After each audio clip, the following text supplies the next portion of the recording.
I wasn't getting out of bed. I wasn't going to work. I hid my problems from everyone. I didn't want people to judge me. I watched my daughter suffering. I didn't know what to do. Because you joined the conversation, we know we are not alone. We are not weak. We are not ashamed. We are strong. And help is out there. We need to ask for it. Join the conversation. Visit letstalkstigma.org.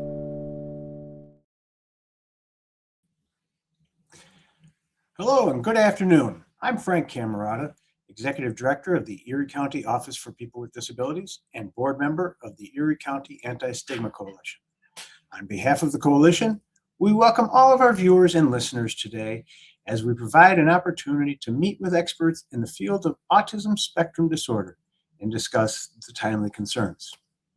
Today, we are focusing on the state of stigma, a conversation about understanding autism spectrum disorder and breaking down stereotypes. This will be another of our discussions focused on a specific diagnosis type. We are discussing autism spectrum disorder today because we celebrate Autism Awareness Month each April. To begin with, a common definition of autism is autism refers to a broad range of conditions characterized by challenges with social skills, repetitive behaviors, speech, and nonverbal communications. According to the Center for Disease Control, autism affects an estimated 1 in 31 children and 1 in 45 adults in the United States today. We want to explore this information and provide some tips to help you understand the complexity and variation of this disorder, as well as provide resources if you are seeking assistance for yourself or somebody else. To provide a bit of historical knowledge on the topic, in 1952, the Diagnostic and Statistical Manual, or DSM, specifically noted the disorder as schizophrenic reaction, childhood type, characterized by extreme withdrawal and autistic behavior, rather than a neurodevelopmental disorder, often linking to aloof parenting theories of that era. In 1980, the DSM-3 provided the first independent diagnosis as infantile autism. It required 6 diagnostic criteria and appearance before 30 months of age. In 1994, the DSM-4 expanded the definition to include Asperger's and PDD-NOS, establishing the spectrum. Finally, in 2013, all subcategories of autism were grouped into autism spectrum disorder. The diagnosis evolved over a period of 5 decades, with changes in diagnostic methods, as did the numbers of people affected, with the latest numbers indicating, again, 1 in 31 children. Before I introduce our panelists, just a couple of housekeeping notes. Our program is 1 hour. During this time, if you have a question or a comment, please type it into the comment box and we will respond accordingly.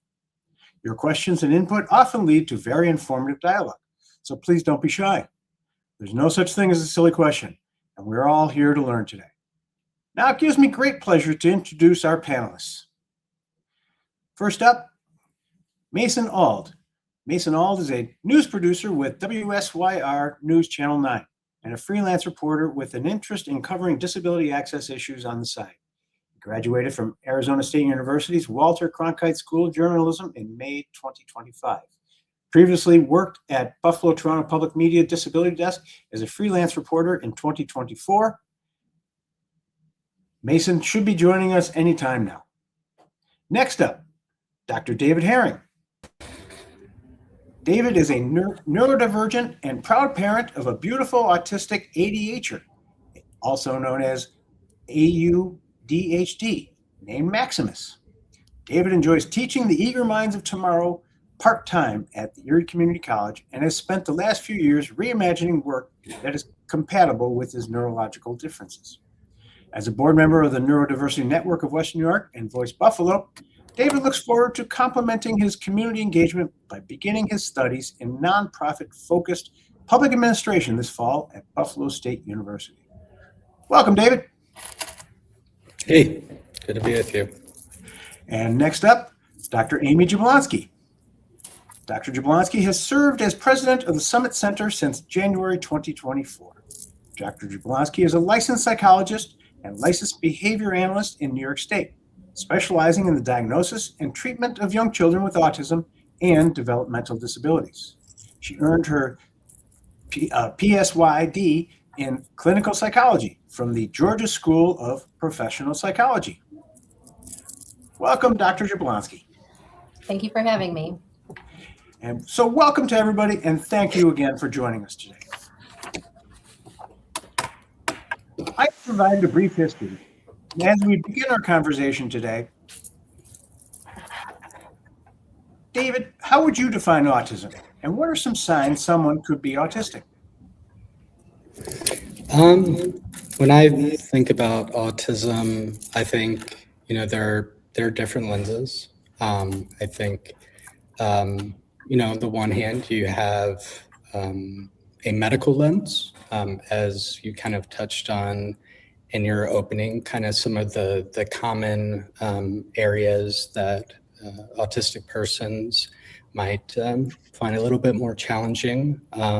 Another side of the coin, kind of from a neurodiversity perspective or approach, is also thinking about also kind of complementing with a strength-based view, and really just recognizing autism as being, this beautiful and normal thing that is, has been a part of our existence for the beginning of time and continues to be. It's a different way of experiencing the world. And so I think, finding ways to acknowledge, some of the challenges perhaps with, sensory, social, emotional challenges, but also highlighting, the gifts that many folks with autism have, like, really great focus on detail is a good balanced perspective. And Dr. Jablonski, how about yourself? Yeah, so as a clinical psychologist and a diagnostician, I'll talk a little bit sort of about what the DSM requires for diagnosis. Dr. Harrington, I loved your suggestion that we should be using a very strength-based approach. Unfortunately, the diagnostic criteria doesn't look at that way. It's more of a deficit-based approach that we're looking for. So I know people do struggle with that. But there's two main areas we're looking at. So we're looking at persistent difficulties in social communication and interaction. And as we mentioned, the autism spectrum is very wide, so people can look incredibly different from one another.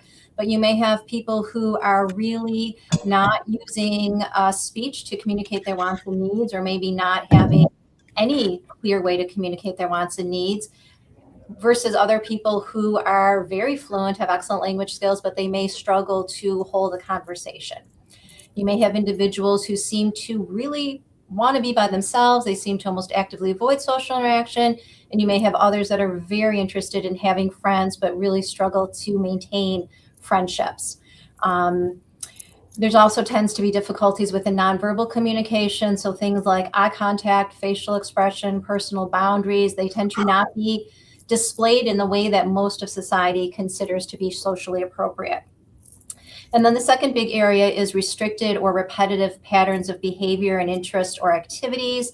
So we see things like people engaging in repetitive motor movements, people that really may struggle with difficulties in routine changes, and they really like things to be the same at all times.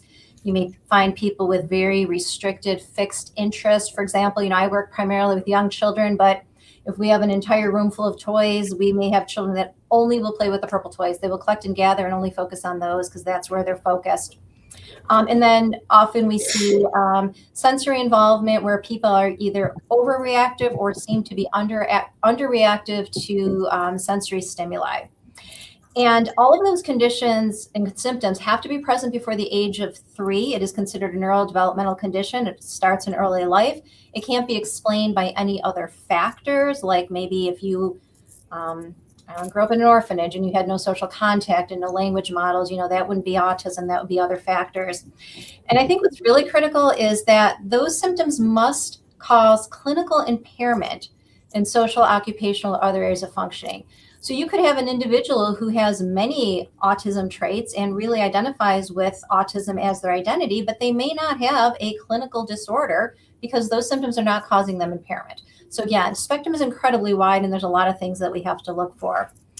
I think, very, very early in life, I think what's common to see is that children are not responding when their name is called. Infants maybe are not babbling. Kids are not starting to use words when they should. They may not be pointing. They may not be making eye contact. And I think those are some very early signs that we can see. Interesting. Well, thank you very much. David, I'm going to start with you. What do you wish people knew about autism and neurodivergent identities?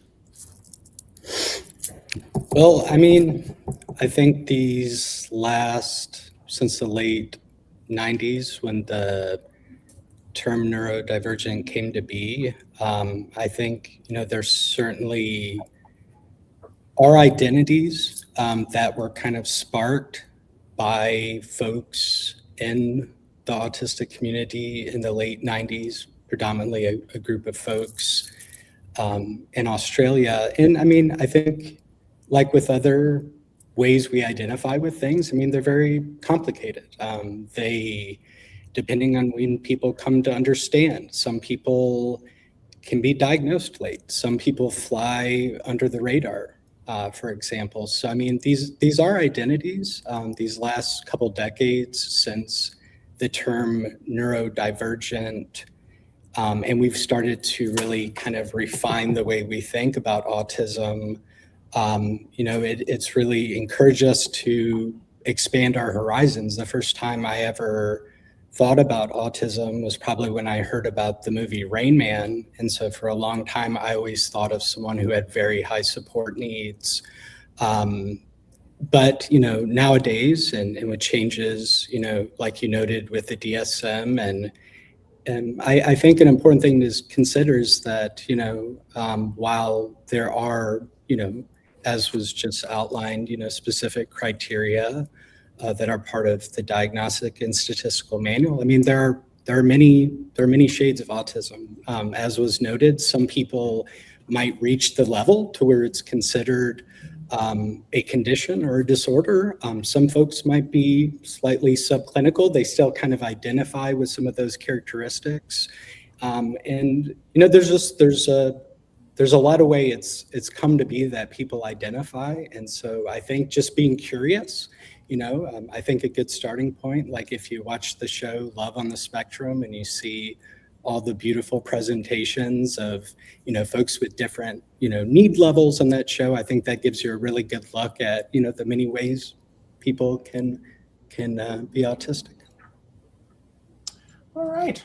Thank you very much.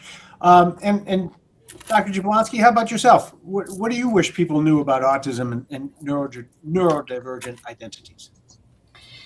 I think, we've come a very long way. As you mentioned, when you started, autism used to be thought of as childhood schizophrenia, right? And then it became an attachment disorder. We linked it to what we call refrigerator mothers, right? People that were cold and unfeeling and not engaging with their children. We know that is not the case. We know that this is a developmental condition. There's likely some genetic components, and it does reflect the continuum of human diversity. I think many of us could see some of the autism symptoms in us in some ways, just not to, again, the extent where it might become a disorder. But I think embracing neurodiversity means not pathologizing everything. There's not one right way to live, to do things. There's not a right way to think and behave. I know society imposes what they consider right and wrong in a lot of cases, and people do, have to exist that way. But I think we need to move to a point where there is more acceptance and understanding. And neurodivergency does not just accompany autism, right? It accompanies ADHD and dyslexia and many other conditions where people experience the world in different ways. They may process information in different ways. And again, none of those are necessarily right or wrong. And I think that's what we need to look at and to embrace. So those are some great points from both of you. Neurodivergent seems to be a newer word, and David, you mentioned it. It's from the 90s. So yes, it is a newer word. What does neurodivergent mean to you specifically? For me, it's really, it's celebrating if a good kind of parallel is, if we think about like, the great work of Wilson in the realm of biological diversity, right? Like, we appreciate ecological systems that are very biologically diverse. They serve those ecological systems very well. It's about just kind of, to start with, I would say, like, I try to, I think any kind of extreme, like, again, I like the lenses. The thing I like about neurodiversity is that it lends to thinking in terms of strengths, but really it's just the idea that no two brains are exactly the same. We may have conditions that we've arrived at and we've come to diagnose, but as was pointed out, I mean, it's really a celebration that no two brains, even among identical twins, they're second they start experiencing the world differently, nervous systems are gonna be a little different. So I think recognizing that there's an infinite amount of ways.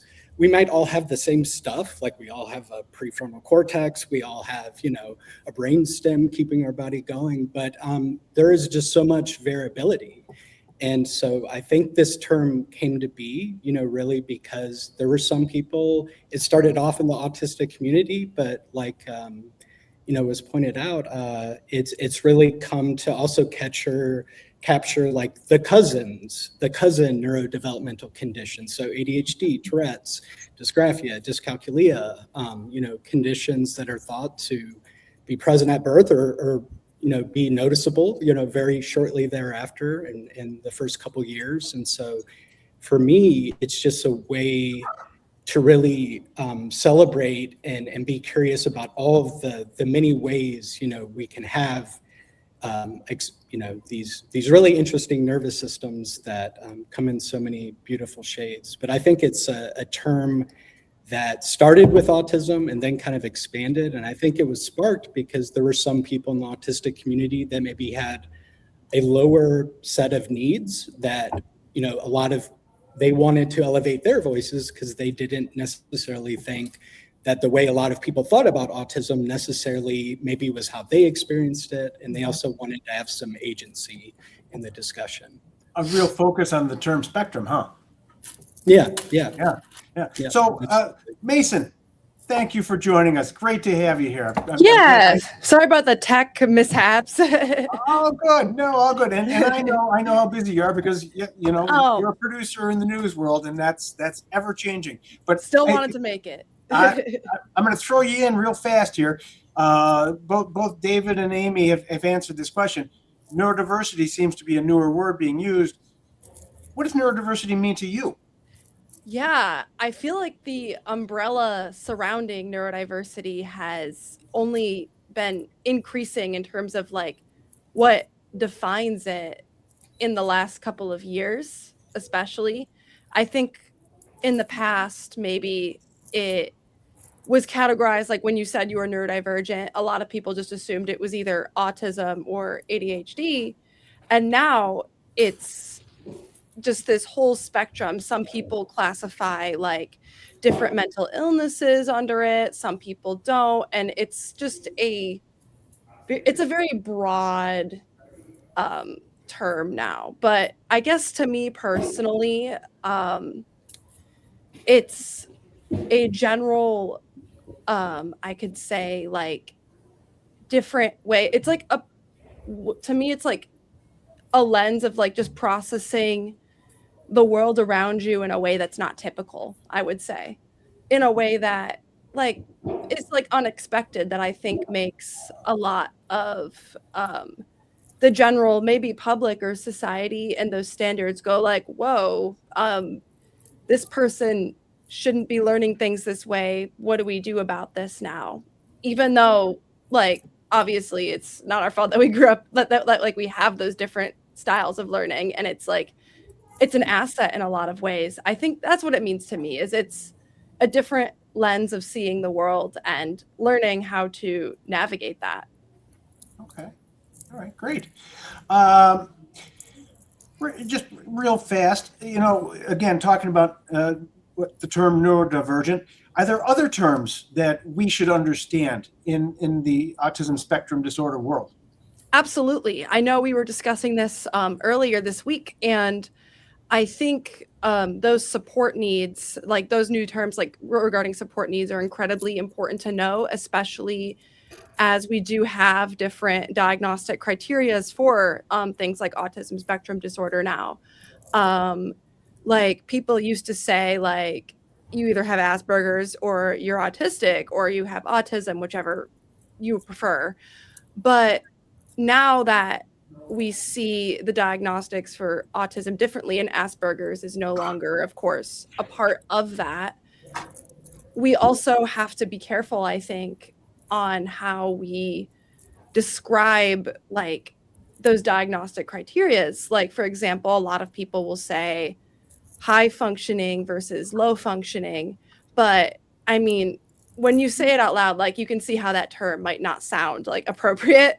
So instead, I think it's great to see like, oh, if you have level 1, 2, or 3 in that diagnostic criteria, like instead it's important to say I have like low support needs or high support needs or maybe medium, because like it changes throughout our lives too.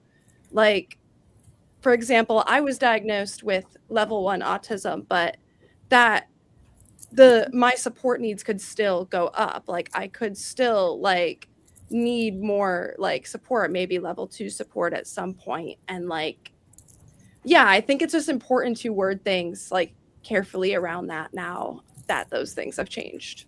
Okay, all right. Can I jump in on that for a minute, Frank? I was going to say, Dr. Jablonski, yes. Yes. Please. Yeah, absolutely. And I think I'm worried about those levels being misused. If you look at the DSM, they specifically say it should not be used, to use eligibility for services. And it specifically says that is going to change over time. There's not a static level. And we know the spectrum is not linear, right? You may have low support needs in the area of, verbal language and extremely high support needs in some of your adaptive areas, right? It's not a simple black and white. It's not a line where you're in one spot or the other. So I think those levels are necessary in order to help improve research and to sort of set general frames of supports that people need. But I don't think it's as simple as people are making it out to be. I think that there's a lot of different areas and things that we have to consider that we're not always catching. And now we also have what people are referring to as profound autism. And research shows that makes up about 25% of individuals. And they have autism plus, very significant intellectual delays, tend to have very limited language use, and they often require 24/7 care for all their activities. So that is extremely different than someone with level 1 autism who is independent with many of their activities. So we also have to make sure that when we talk about the needs and the supports available for people with autism, we are not leaving out those individuals that have those highest levels of need. Right. All right.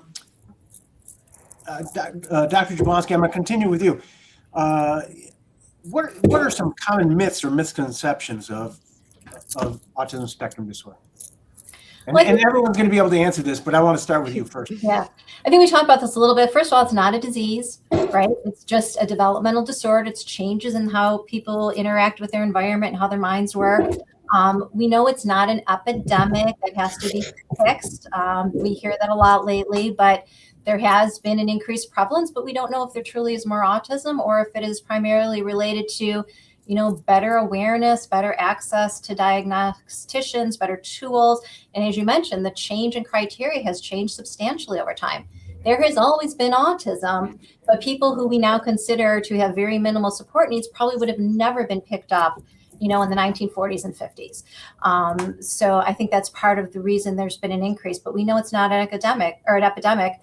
And I think there's these overgeneralization. One of the things we look at when we diagnose is a young child experiencing empathy. That's one of the criteria, but we can't assume nobody with autism is empathetic. And in fact, many people seem to be overly empathetic, and that really causes difficulty for them. They can't separate themselves from the emotional experience of others in some cases. Some people will assume, again, because people with autism, may be more introverted or have some social difficulties, that they don't like people. They don't want to have friends. They don't have good attachments with their parents. Those are all kind of myths that we hear that are really not based in fact. Mason, how about yourself? Yeah. So I think a lot of people get the wrong idea on, again, like, how exactly do autistic people process information? Like, at least for me personally, I think a lot of people perceive it as being slow when it's not slow per se. It's just different. Like, it's interesting, like, other like teachers in my past or like just like peers in general like assume that like when I have a processing delay that it's just legitimately like because like I'm slow, or maybe if someone else does it's because they're slow, when the reality is I think if you like look at the statistics and just know how an autistic brain like works in general, you'll see that like our responses and like maybe how we learn things like are delayed not because we're too slow, but it's because we're actually too fast. Like you'll like we have all these like things bouncing off at once, and like you're processing so much information at once that it almost overloads you, and that's why it takes a second to respond. So it's actually interesting enough, like it's quite the opposite, like compared to like what somebody would expect. Like the reason why like someone like me, for example, again, like has a processing delay is just because there's a lot being digested at once. Completely different reason than being slow, right? Yeah. And David, how about you? Some a common myth or misconception? Sure, Frank. So I think, and I'll just piggyback on some things that have already been said. I think that, you know, again, as we've been discussing, kind of how our understanding has changed over time,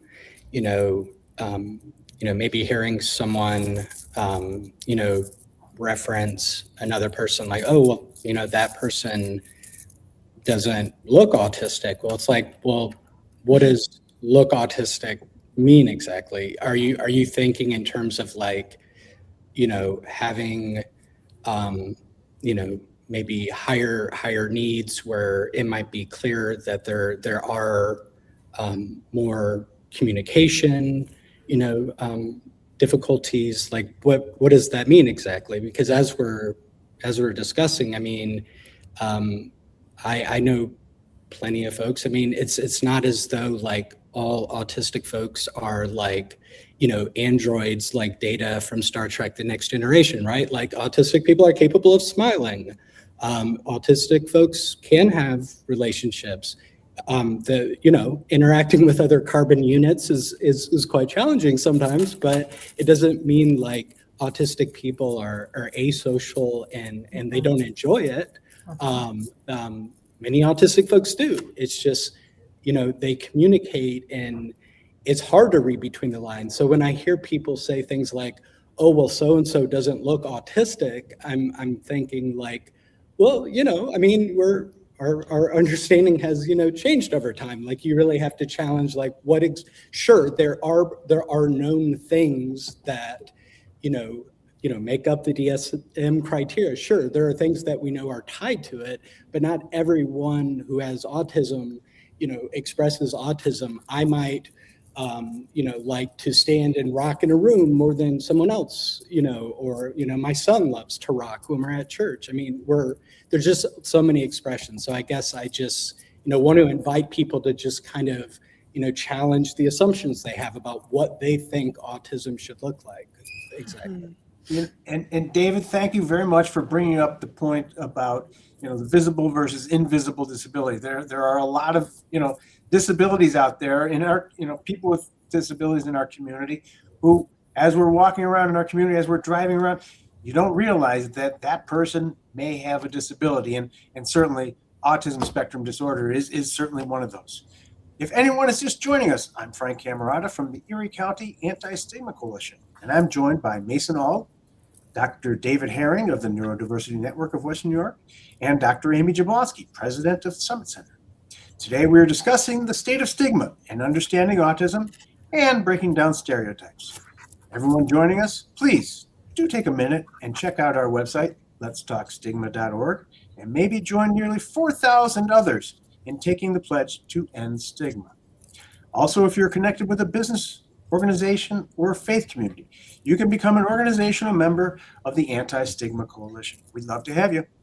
You can find information about membership on the website under the Members tab. And now back to our panelists. Amy, I'm going to start this next question with you. What would you want parents to know about having a child with autism? So I do autism diagnosis, as I mentioned, and I meet with families every week talking about, giving them a diagnosis and talking about that.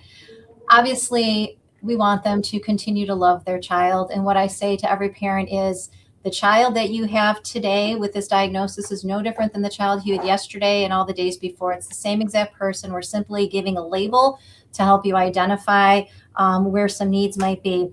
I think what's hard is, again, the spectrum is so wide, it's hard for parents to know what to expect. That is a problem in general. Any child born, we have no idea if they're going to be happy, healthy, successful, if they're going to make the right choices. But I think it's more manifested when you've put a label on that, right? Or if you have a child with maybe a chronic health condition. So there's always going to be worries there. But I think parents need to know that there are a lot of resources available. And generally, if the child needs assistance, the earlier you start, the better it can be. And we know that early intervention, if done well and done at a level that is intensive enough for that individual, can reduce the amount of supports that are needed in the future. I always say to a parent, try to do what you can do to help your child become as independent as they can so that they can make their own choices, they can live their lives, they can have the ability to make the decisions that impact them. And the way to do that is, again, to kind of provide some skills that help them become more independent. The other thing, just again, from a more clinical perspective that I think parents need to know, we do know that there are some higher incidents of mental health conditions and things like ADHD in kids with autism. And we also know that there are more coexisting medical conditions. So there tend to often be difficulties with sleep, with feeding, GI issues. There's higher incidence of seizures. So in addition to just kind of thinking about autism, you want to make sure that they are getting comprehensive care for their children so that none of those things are not being addressed. And if you can imagine, especially if you have a child that really struggles with communication, how do they tell you that my stomach's upset, that my throat is burning because I have acid reflux? Those are really, really hard things to communicate. So I always advise parents that anytime something seems not right, or doesn't seem right, make sure you look at your doctors and make sure there are no medical things that could be impacting some of what your child is doing. David, as Maximus's father, I'd like you to answer this question. What would you want parents to know about having a child with autism? Yeah, I mean, it's, like Dr. Jablonski pointed out, I mean, we have no shortage of resources in this region, and there's a lot of really great community. I would say that your child is beautiful the way they are. I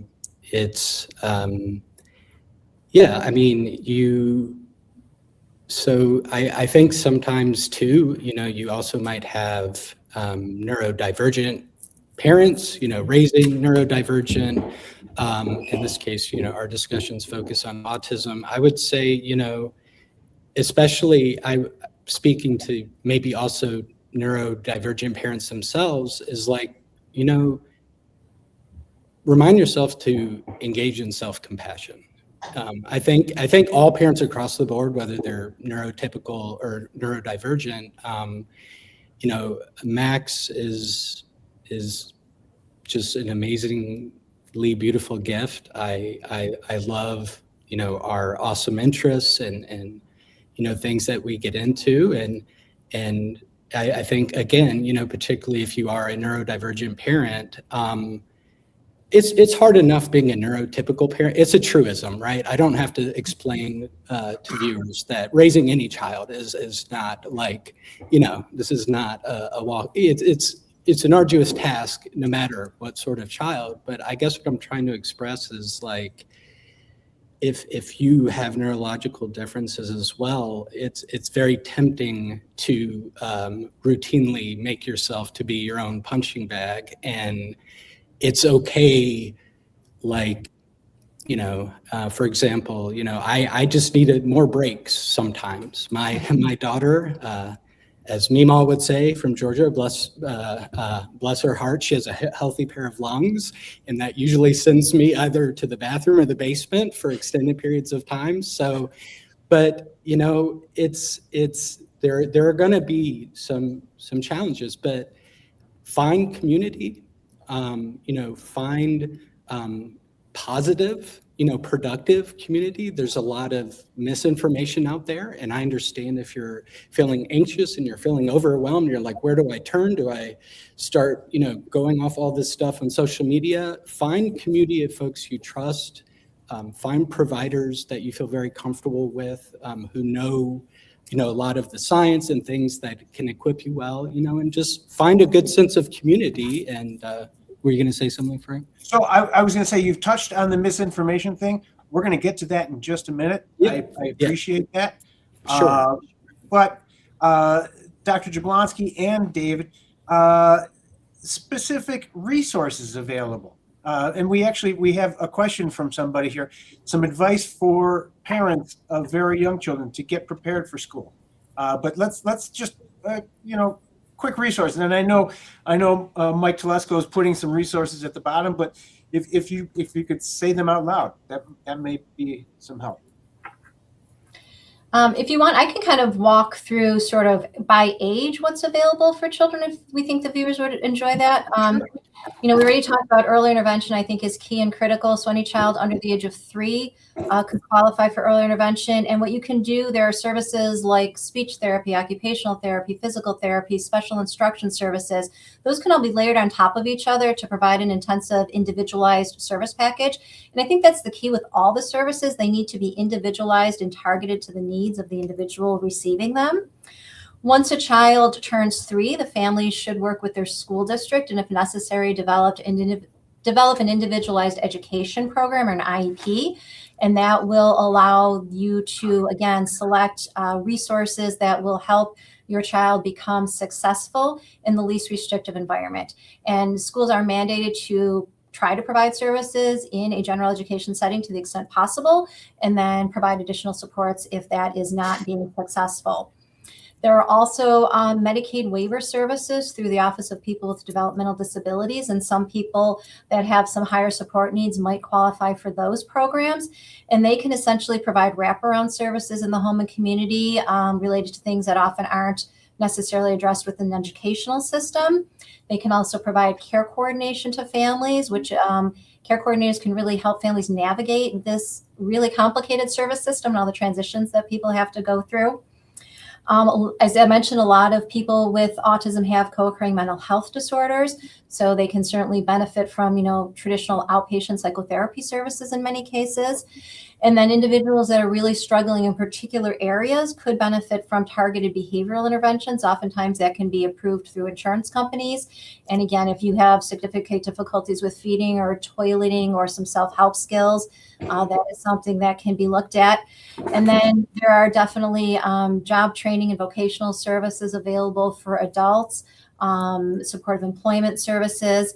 And then there are people who may need supportive housing or group home placements potentially. And as I mentioned earlier too, we can't forget about the medical treatment that's necessary, and it's ideally finding a provider medically that can work with individuals with autism and have some experiences in that area. So there really is a very large range of services across the age span.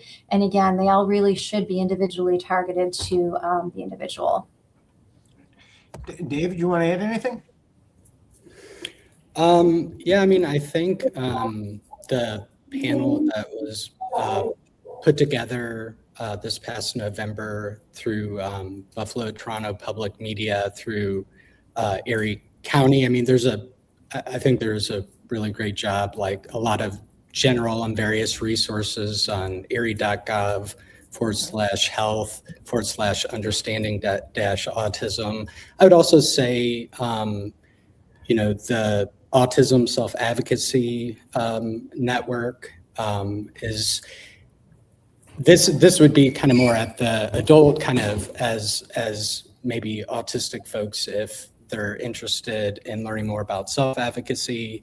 But I think there's a lot of really great resources there. The Neurodiversity Network, for example, is another great resource. Okay. All right, great. All right. So one of the reasons we chose the topic today is the presence of conflicting beliefs surrounding the causes of autism, specifically among our federal health leadership officials. What do we specifically know about potential causes of autism from research? Dr. Jablonski, I'm going to have you answer that first, and then I'll go to David, and then I'll go to Mason. Sure. So we do know that vaccines do not cause autism. We also know that there is no credible evidence that Tylenol causes autism. We also know there is no single cause for autism. There is likely, genetic involvement. We mentioned that a little bit earlier. If you have identical twins, there's up to a 90% chance that both of them will have autism, which does mean there's a 10% chance that environment is involved as well. So I think a lot of focus has turned to epigenetic research, meaning looking at things like maybe people have a genetic vulnerability, and then something in the environment might trigger that or kind of turn genes on and off. And then you can end up with, spontaneous DNA mutations during that process. So there's a lot of research into potential factors that may contribute to autism. But again, they're not necessarily causing autism, and they're not necessarily implemented in every case. But those are things like the age of parents when they have a baby, exposure to toxins in utero. So we know that some anti-seizure medications and antidepressant medications should be avoided during pregnancy. We look at if pregnant mothers have been exposed to infections or viruses, or maybe have a fever during the pregnancy, there can be some contribution. Things like gestational diabetes. And again, not saying this is a cause, but is more likely linked. Children who are born very preterm are more likely to have autism. And then there's lots of research happening on environmental factors, such as exposure to air pollution, exposures to pesticides. And all of these things, again, are not going to be a definitive cause for everybody. And it may be that an exposure to a medication or pesticide maybe only impacts autism if it happens, during week 5 and 6 of pregnancy and not at any other times. It's just such a complicated process when you think about how we develop, how our brains develop, and all the critical functionings that are happening in that, 9-month period in utero. Okay. Mason, I'm going to hand it over to you. What are your thoughts? Yeah. So, Amy brought up a lot of great points, and I wanted to add on to that by saying, autism is a neurodevelopmental disorder. So I think it's safe to say Tylenol definitely is not the cause of that, because a neurodevelopmental disorder is essentially like, the best way I can explain it is like, you are essentially like born with that and you develop with that, is the best way I can describe it in the plainest language possible.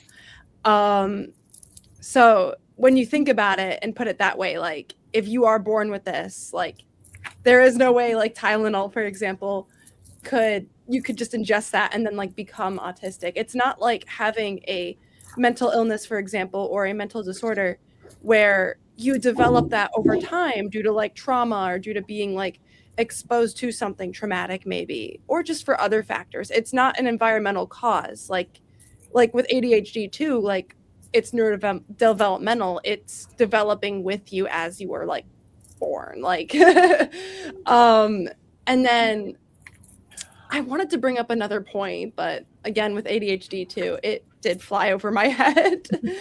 But yeah, I think my biggest point was, again, think neurodevelopmental disorder. It's the genetic factors play a role in that too. I think I wanted to bring up another point that I saw somewhere, and Amy, like, definitely correct me if I'm wrong on this. I did hear somewhere that like, I think it's on the paternal side, that if you are over the age of like 40, your child is also like 6 times more likely to be autistic. I did hear something about that. Yeah, I know it is more likely. I'm not sure 6 times, but yeah, when you think about advanced paternal and maternal age, it's 35 for women and 40 for men. So that doesn't seem advanced at all, right? That seems pretty young, but that's what they look at when they're looking at the ages. Yeah, and like I'll use myself as an example, maybe just to like, since it's interesting to hear like both like the professional and the parent side of it, but maybe like from the perspective of like the kid of someone that like has neurodivergent parents. Like my dad was definitely older when he had me, and he's also on the spectrum. So like you think about those factors, and then I see like a whole bunch of other people in my family outside of my parents that are also on the spectrum. And to me, like the pattern, it just like, it's like right in my face. Like there's no way that an environmental factor after you are born could be causing that to me.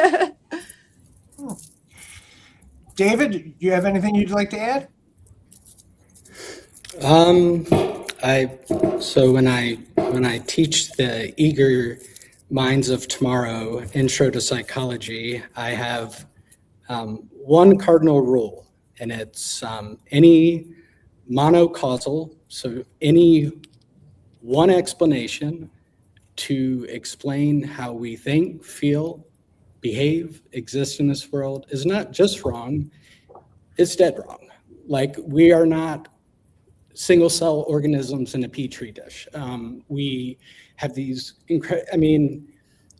we interact with these complicated environments. I mean, I could rattle off, what Dr. Jablonski, I think we've identified over 100 genes. I could geek out and talk about, I used to be a neuroscientist in a previous life, all the things we've learned about brain imaging. But at the end of the day, I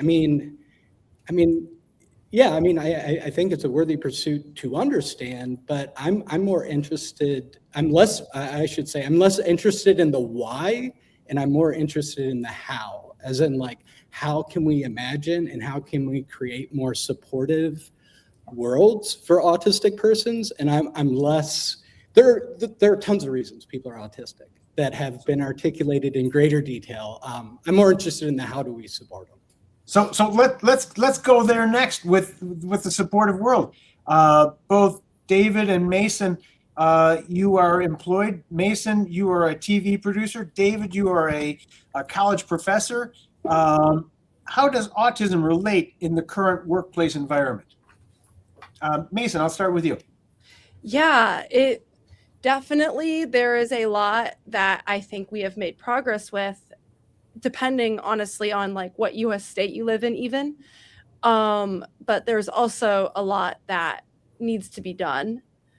Kind of like what David was saying, like how can we like putting the why are people autistic aside and focusing on what can we do to incorporate like such a different but crucial like style of processing information into our workplace environments better.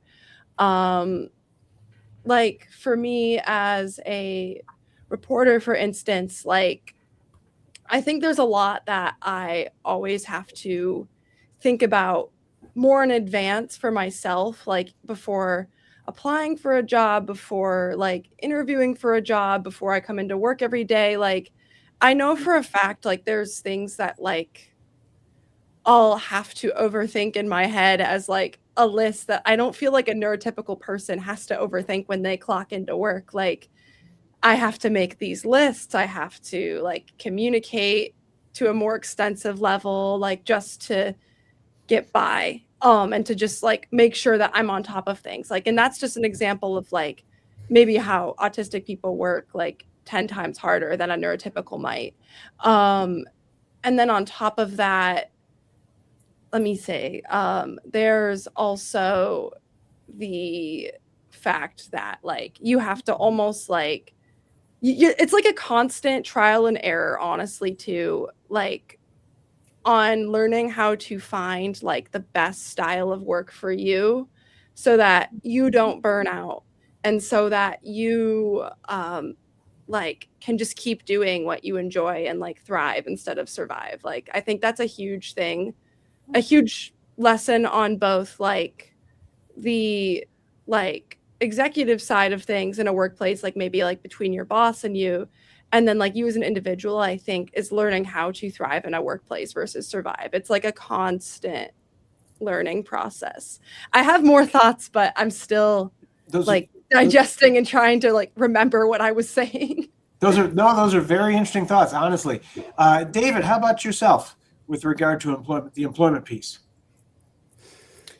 Yeah, I mean, I think in general, my observation, I think frankly a lot of folks that maybe if they don't meet criteria to be diagnosed as autistic, I think there's probably a number of academics, drawn to academia that if they don't meet criteria, they are most certainly higher than most on the autism, spectrum. I think the autonomy, but even within academia, I think what's challenging is that, I think there's a lot of universities that are doing really great work.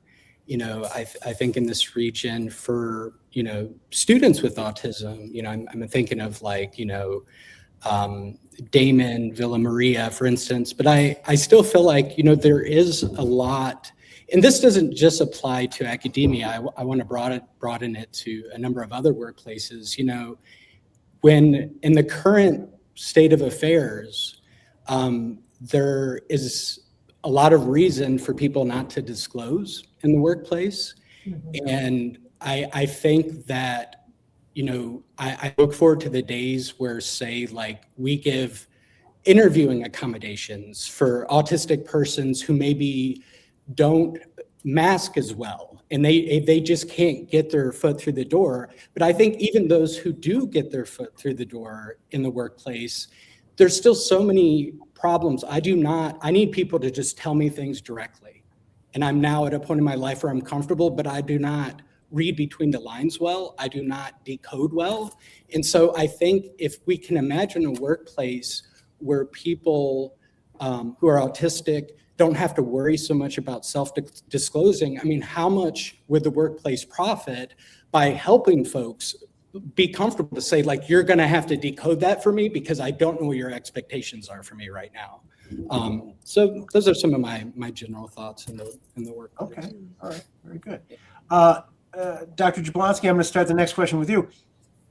What are your thoughts on acceptance of people with autism? Has it shifted either negatively or I don't know why I started with negative. Has it shifted either positively or negatively? And how as a society, how can we be more supportive? So based on my personal experience, I think there's been a very large positive shift. I started working at Summit almost 25 years ago. And when I would meet with families at that time, most of them had no idea what autism was. The assessment process was very new to them. When I would give feedback to the families, there'd be lots of tears, there'd be denial, there'd be, debating, I was wrong, I don't want this to happen. It was complicated. And then you'd have people that wanted to fix it and cure it and make their child normal, and that was their primary goal. That is very rare now. Most people now have recognized early signs, they're educated about autism, they've done research, they've talked with their doctors, they are coming into the evaluation knowing what we are looking for, and they are coming out of it expecting a diagnosis. They are not surprised. Doesn't mean there's never tears, right? Again, people always struggle with learning anything that they're not expecting to learn about their child.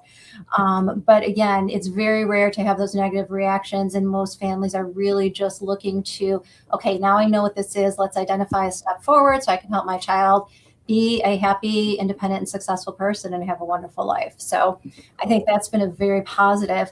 And again, I think more pediatricians are more involved. They're doing screenings more frequently. I know that was a big barrier to have screenings happen, but it seems to be happening much more consistently.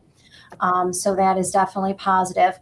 I think society as a whole, it's mixed, right? I think we are developing these strong factions of people with very, very different opinions. And I think, unfortunately, some people in society are legitimizing hatred towards other groups, and we're trying to find people that we fear, and we're pitting each other against each other. So that part is not good, but I feel like overall there's a much better awareness and understanding and support of autism that I've seen over time. Okay. And Mason, how can we be more supportive as a society? Yeah, I think right now it's a very strange time because kind of like following up with what Amy was saying, there's a weird sort of like clash right now I'm seeing of like everything is increasingly like becoming more supportive, but there are also new barriers at the same time. Like, for example, I think for me, like the job market is a good factor. The shift into like AI is a good factor. That's like a weird like way that is like it's like a new like stigmatizing barrier, I think, for autistic people that are maybe unemployed, like looking to apply to jobs. Like you almost burn yourself out now from that process. I think that's even like by neurotypical standards, like that's burning them out too. So it's like, okay, like we really do need to now, I think, shift and reinvent new ways. Like as we are reinventing the whole job market entirely, I think we also need to reinvent how we are supporting people with disabilities and autistic people in that journey on applying to a job and finding these new careers that are the right fit for them too, because like it's all shifting now. We need to now think about like how we're like putting like people like you or like David or like into that like realm of things too. Yeah. For sure. And yeah, I mean that's what I think for sure is like, Okay. yeah. Thank you. David, as a society, I'm going to ask you, how can we be more supportive and understanding of people with autism? Yeah, because you know, we've kind of been in what these last 16 years, you know, kind of like earlier days awareness. You know, we've in last 16 years been talking a lot more in terms of acceptance. I think you know, one size doesn't fit all, right? So what can we do, you know, for example, in reducing stigma and promoting acceptance? That might look very different in other cultures. That might look very different if we look at other groups that have been historically marginalized, you know. So there are some communities that have been historically marginalized that it might just be a lot more challenging, you know, to get to a point of acceptance. So I think, you know, not thinking that any one approach to moving toward acceptance is going to work for all communities. I think it's important that we, you know, have members of Black and Brown and Latino and folks of various gender identity and I mean, we want to have everyone contributing to the discussion of what do we need to know about your additional identities and differences to really promote it in appropriate culturally and in other ways. Great. All right. Thank you very much. We literally have 2 minutes here. So as we wrap up our discussion today, oh, you know what? I'm sorry, real fast. A question just popped up. I apologize. Amy, this one's for you, really. Who does evaluations? Where can somebody get an evaluation done? So in New York State, an evaluation has to be done by a licensed psychologist or a medical provider. So places like Summit provide evaluations. There are a lot of outpatient psychologists that can do that as well. And then I know that there are many go to Children's Hospital, Oshai Children's Hospital for evaluations. And you can contact, again, if your child's already involved either with the preschool or early intervention service system, they can contact those individuals to provide resources. Great. Thank you very much. So I'll get back to what I was just saying. As we wrap up our discussion today, I'd like to offer each of you an opportunity to provide a brief closing remark. So literally about 10, 20 seconds. But Mason, I'm going to start with you. I'd say, like, with whether it's a kid that you're raising or somebody in your workplace or just like a peer, don't be afraid of the person that is autistic. It is a different way of learning, but it does not have to be scary, especially if you are coming from a place of understanding. simple, but yeah. Succinct. I like it. David, how about you?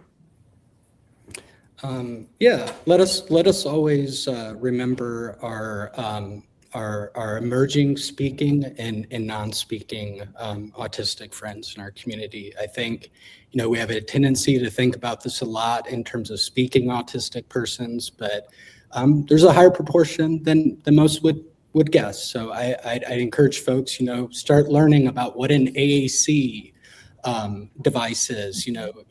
Again, that's just challenging. What do you think autism is? So let's make sure we're bringing them into the conversation too.